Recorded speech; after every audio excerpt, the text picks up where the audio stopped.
মেঘলা weather, তার সাথে ঝমঝমিয়ে বৃষ্টি।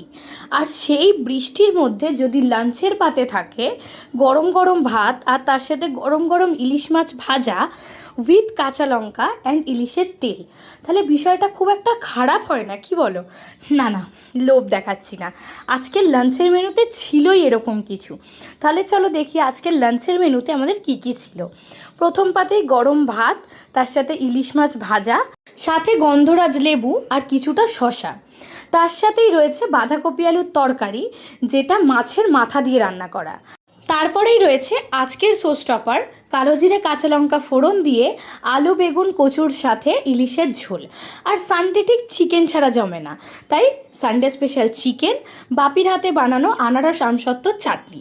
কোন রান্নাটা ছেড়ে কোন রান্নাটার যে প্রশংসা করি সেটা বোঝা মুশকিল। তবে তোমরা জানিয়ে যাও ভিডিওটা কেমন লাগলো, ভালো লাগলে লাইক করে চ্যানেলটা সাবস্ক্রাইব করে দিও। টাটা।